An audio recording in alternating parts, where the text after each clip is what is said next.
कारगिल की लड़ाई में भारत के बेटों ने भारत को बड़ी जीत दिलाई थी। इसी मौके पर बात करने के लिए हमारे साथ रिटायर कर्नल CS उन्नी जी हैं, उनसे हम बात करेंगे। सर, आप कारगिल की लड़ाई के वक्त वहाँ मौजूद थे। आपके पास बहुत बड़ी जिम्मेदारी थी कि प्लानिंग और लॉजिस्टिक प्रोवाइड की जाए ताकि जो बैटल फील्ड में है उन्हें किसी भी चीज़ की कमी ना महसूस हो और वो अपनी बैटल कंटिन्यू रखें। और उसी वजह से हमने वो इतिहास बनाया था, हम जीते थे और हम आज भी कारगिल दिवस मनाते हैं। क्या कुछ कठिनाई हुई थि? आपको कैसे पता चला था कि युद्ध हो रहा है? आप तब कहाँ पोस्टेड थे?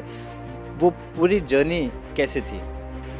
जब लड़ाई शुरू हुआ, जो कि 3 जुलाई को मालूम पड़ गया था कि दुश्मन के कुछ लोग घुस गए हैं इंडिया में, तब जो है पूरी आर्मी को अलर्ट कर दी गई थी। उस टाइम पे मैं जो है एक डिवीजनल हेडक्वार्टर में जो है पोस्टेड था और वो डिवीजनल हेडक्वार्टर यूपी में था और वहाँ से जो है हमको मूव करने का आदेश मिला कश्मीर के लिए। तो हमारी डिवीज़न 2 टोली में बढ़ गई थी। एक टोली जो है मनाली से होता हुआ कारगिल, लेह से होता हुआ कारगिल आया और दूसरा जो है टोली जम्मू से होकर श्रीनगर होते हुआ सोनमर्ग से होता हुआ जो है द्रास की तरफ मूव किया। तो जैसे एक डिवीज़न है, एक डिवीज़न मतलब 10,000 सोल्जर्स होते हैं। अगर 10,000 सोल्जर्स को आपको मूव करना है तो एक बहुत बड़ा लॉजिस्टिक जो है काम है ये। हमको जो हर यूनिटों के पास गाड़ियाँ होती है और ट्रुप्स को मूव करने के लिए, लेकिन उसके अलावा जो मूवमेंट करना पड़ता है, एम्यूनिशन है, अपने इंजीनियरिंग स्टोर्स है, बहुत चीज़ें हैं जो साथ में ले जानी पड़ती है। उसके लिए तकरीबन हमको 100 एक्स्ट्रा ट्रक्स की ज़रूरत पड़ी, जो कि हमने सिविल ट्रक्स जो है जो टोल पोस्ट पे जाके हमारे लोग जो है जितने भी ट्रक्स आते थे उनको हमारे साथ लेके ऐसे 100 ट्रक लोड के साथ जो हम लोग मूव किए हैं कश्मीर के अंदर में। और कश्मीर में जो मैंने कहा कि एक टोली हमारी मनाली से होता हुआ ले गया, वो शुरू में वो कमिट हो गए लड़ाई में बटालिक सेक्टर में। और बटालिक सेक्टर में कैप्टन उस टाइम पे कैप्टन जिंटू गोगोई है जो शहीद हुए थे और उनको वीर चक्र मिला था। तो सबसे पहला जो बटालिक सेक्टर में जो हुआ लड़ाई हुई वो इसी यूनिट से हुई थी। उसके पहले था एक मेजर सोनम वांगचुक करके, मेरे असम रेजिमेंट के एक अफसर है जिन्होंने उसी एरिया में बटालिक में 2 पोस्ट इनिशियली कैप्चर किया था। और उसके बाद में है जो बाकी टोलोलिंग और टाइगर हिल की लड़ाई वगैरह जो हुई है। तो इस प्रकार से जो है हमारे फ़ौज ने जो है पूरे आस्ते आस्ते करके जितने भी पोस्ट पाकिस्तान ने अपने कैप्चर करके रखे थे उसको एक एक करके जो है हमने वापस ले लिया उनसे। लॉजिस्टिक और प्लानिंग की बात आपने की, तो जैसा आपने कहा कि हमारे पास इतने ट्रक नहीं थे, हम टोल पे खड़े रहते थे, कोई ट्रक आता था उसे हम अपने साथ ले लेते थे। तो कितनी दिक्कतें आती थी लॉजिस्टिक्स को इकट्ठा करने के लिए, एम्यूनेशन पहुंचाने के लिए? उस वक्त क्या क्या पापड़ बेलने पड़े थे आपको? सबसे पहले ये था कि हमको जो गाड़ियाँ ज़रूरत है आर्मी में, एक तो फर्स्ट लाइन गाड़ियाँ होती है यूनिटों के पास में, दूसरी होती है सेकंड लाइन गाड़ियाँ होती है जो कि डिवीज़न के ASC बटालियंस बोलते हैं उनके पास होता है। उसकी भी गाड़ियाँ जब कम पड़ती है तो तभी हम जो है सिविल गाड़ियों को जो है रिक्विजिशन करते हैं। तो ऐसे बड़े लड़ाई में जो है जब हमको एम्यूनिशन, माइंस, इंजीनियरिंग स्टोर्स ये सब ले जाना होता है तो बहुत बड़ा गाड़ियों की ज़रूरत पड़ती है। जैसे मैंने कहा कि तकरीबन 100 गाड़ियों को हमको ज़रूरत पड़ा, जो कि हमने सिविल गाड़ियाँ जो ट्रक खाली आती थी टोल, उन्हीं को सबको रिक्विजिशन करके जो है हमने इस्तेमाल किया। उसके अलावा जो है जो इंजीनियरिंग स्टोर्स है, ऐसी लड़ाई में हम जो है बहुत जगह हमको अंडरग्राउंड बनाने पड़ते हैं चीज़ें, जैसे कमांड पोस्ट है। आपने कहा कि आप अंडरग्राउंड में ही थे। कमांड पोस्ट बनाते हैं, उसके अलावा हॉस्पिटल बनाते हैं हम। इस लड़ाई में भी हमने एक बड़ा अंडरग्राउंड हॉस्पिटल बनाया था जहाँ से कि जितने भी कैजुअल्टी हुए हॉस्पिटल में आके ट्रीटमेंट होता था, फिर वहाँ से उनको पीछे भेजते थे। तो दिक्कतें बहुत थी, लेकिन क्योंकि हमारा ड्रिल ऐसा है, SOP बना हुआ है, स्टैंडिंग ऑपरेटिंग प्रोसीजर होता है, उस प्रकार से आप चलते रहो तो सब दिक्कतें जो है हम धीरे धीरे करके हम उसको संभाल लेते हैं। सर प्लानिंग की भी आपने बात की, तो उस वक्त तो खैर इतनी टेक्नोलॉजी डेवलप नहीं थी जो इस वक्त टेक्नोलॉजी है। तो ऐसे में प्लानिंग किस हिसाब से होती थी, कैसे आप डिप्लॉय करते थे? क्योंकि ऑलरेडी आपने कहा कि जैसे कि कैप्चर हो गए थे ऑलरेडी सब चीज़ें, तो बट हुआ नहीं था कैप्चर, तभी तो शुरू हुआ था ना कैप्चरिंग के लिए शुरू तो ऑलरेडी सारे लोग कि हमें पता चल जाता था कि कहाँ कहाँ दुश्मन बैठा हुआ है, तो दुश्मन को पर्टिकुलर पोस्ट से किस तरह से उनको वहाँ से भगाना है, उसके ऊपर अटैक करना है, कहाँ से अटैक करना है, कितने लोग अटैक करेंगे, ये सब चीज़ें प्लानिंग में आती थी। फिर वही अटैक अगर ठीक नहीं जा रहा है तो उसको फिर रीइंफोर्स करना पड़ता था कि कोई और ट्रुप्स को मंगा के उनको भी भेजना पड़ता था कि अटैक करो, कैप्चर कीजिए।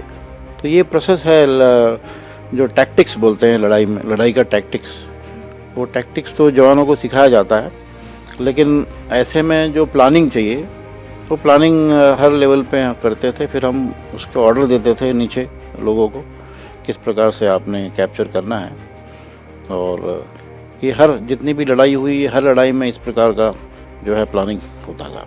सर अक्सर लोग कहते हैं कि फील्ड पर जो लोग हैं उनसे बेहतर प्लानिंग और कौन कर सकता है, लेकिन क्या दिक्कतें होती थी कि फील्ड पर जो लोग हैं उनको सही रास्ता दिखाना एक कमरे में बैठकर प्लान करके, तो ये किस तरह से पूरा आकलन होता था, कैसे आप लोग एग्जीक्यूशन के लिए चीज़ें रेडी कराते थे ताकि जो फील्ड पर है उनको कोई दिक्कत ना हो? देखिए प्लानिंग जो है हम मैप पे जनरली करते हैं। अब हमको मालूम है कि किस प्रकार का टेरेन है और दुश्मन कहाँ बैठा हुआ है, तो अटैक करना है तो किस तरह से, किस साइड से, किस डायरेक्शन से अटैक करना चाहिए, वो सब प्लानिंग हम करते हैं।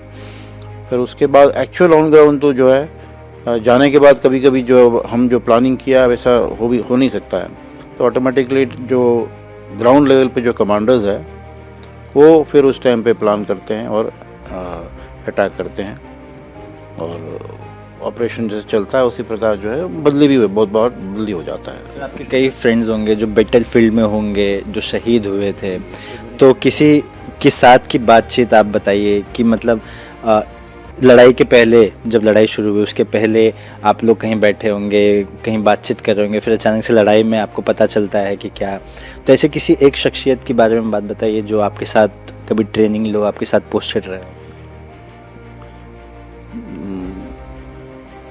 मेरे साथ वाले में से तो कोई ऐसा नहीं है, क्योंकि मैं हेडक्वार्टर में था, प्लानिंग में था, तो लेकिन हमारे नीचे से साथ में यूनिट्स थे, यूनिट्स के लोग जो एक्चुअल जो फाइट में गए थे उसी के मैं एक बोल रहा था, जो कैप्टन जिंटू गोगोई है वो असम के बिलोंग करते थे, लेकिन यूनिट गढ़वाल का यूनिट में था।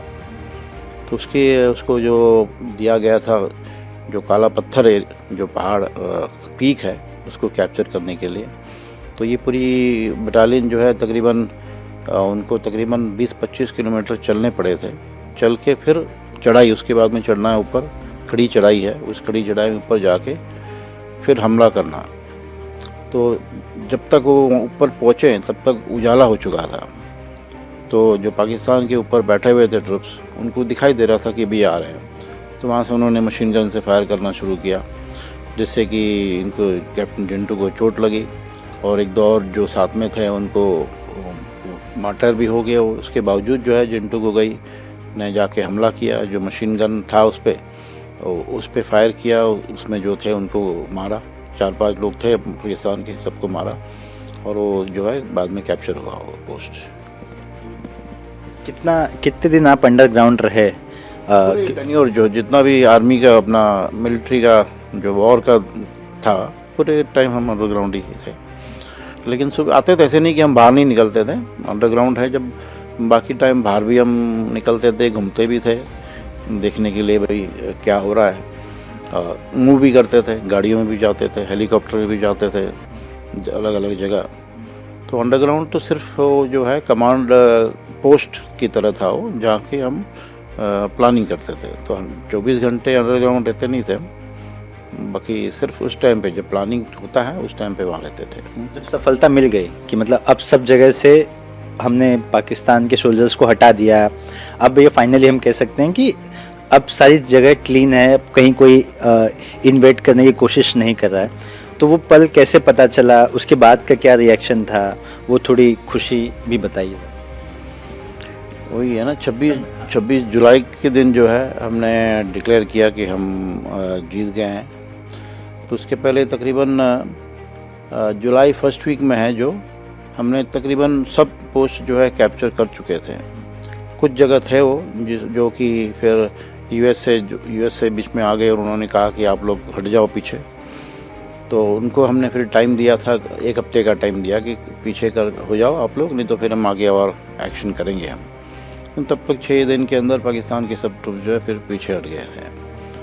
तो वैसे 26 जुलाई को हम जो है मानते हैं कि हमने पूरा अपना एरिया कैप्चर कर लिया था। क्या ऐसा चीज़ वेरीफाई करना पड़ा आपको कि अब कोई बचा नहीं, तो उसके लिए क्या करना, कैसे? उसके लिए वही है ना, हम जब अटैक करने के बाद दुश्मन के वो जिस पोस्ट पे बैठे थे वहीं पे हमारे ट्रुप्स लग गए थे।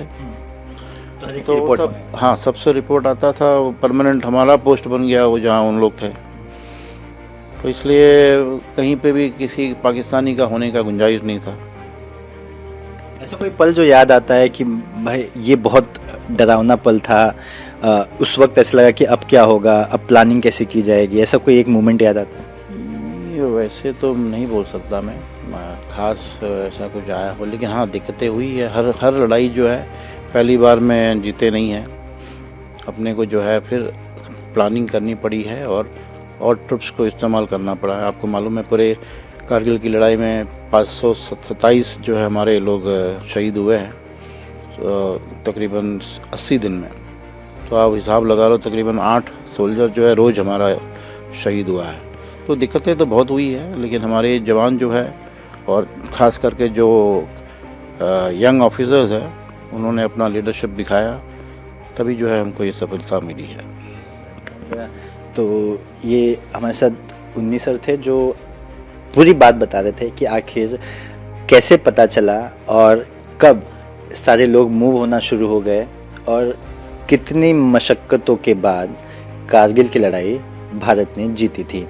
कैमरा पर्सन संतोष के साथ सूरज ओझा, इंडिया टीवी, मुंबई।